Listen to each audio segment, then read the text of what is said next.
राहुल गांधी का वार, सरकार तैयार है या नहीं पश्चिम एशिया संकट के लिए। हाल ही में देश की राजनीति का केंद्र बिंदु बन चुका पश्चिम एशिया संकट ने एक बार फिर से प्रधानमंत्री नरेंद्र मोदी और विपक्षी नेता राहुल गांधी के बीच तीखी बयानबाजी को जन्म दे दिया। दोनों नेताओं ने इस मुद्दे पर अपनी अपनी दलीलें पेश की और एक दूसरे पर आरोप लगाए कि वे इस संकट का राजनीतिक लाभ उठाने की कोशिश कर रहे हैं। गुजरात के वावथराद में आयोजित विकास परियोजनाओं के उद्घाटन के अवसर पर पीएम मोदी ने जोर देकर के कहा कि भारत की प्रभावी विदेश नीति और नागरिकों की अटूट एकता के चलते वैश्विक कठिनाइयों के बावजूद स्थिति नियंत्रण में है। उन्होंने कहा कि पश्चिम एशिया में बनी स्थिति का असर केवल क्षेत्रीय नहीं बल्कि वैश्विक स्तर पर महसूस किया जा रहा, खास करके ऊर्जा जरूरतों जैसे डीजल, पेट्रोल और गैस की आपूर्ति पर इसका सीधा असर पड़ा। प्रधानमंत्री ने कांग्रेस पर सीधे हमले करते हुए कहा कि विपक्ष इस संकट को भड़काने और देश में भय फैलाने में लगा है। उनका आरोप था कि कांग्रेस राजनीतिक गीदों की तरह इंतजार कर रही है कि हालत बिगड़े ताकि उसे इसका राजनीतिक लाभ मिल सके। पीएम मोदी ने जनता से अपील की है कि वे अफवाहों पर ध्यान ना दे और सरकार पर भरोसा रखे।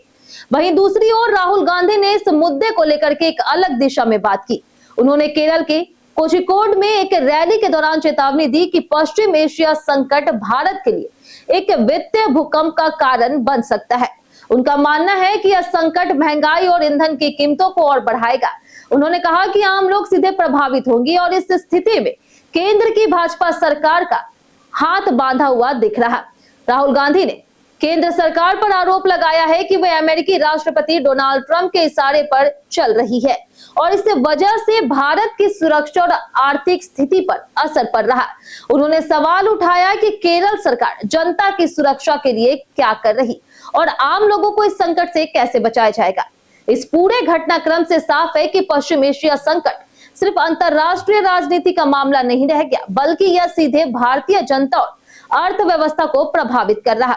ईंधन की कीमतों में बढ़ोतरी और महंगाई के बढ़ने की संभावना दोनों नेताओं के बयान में साफ दिखाई दे रही।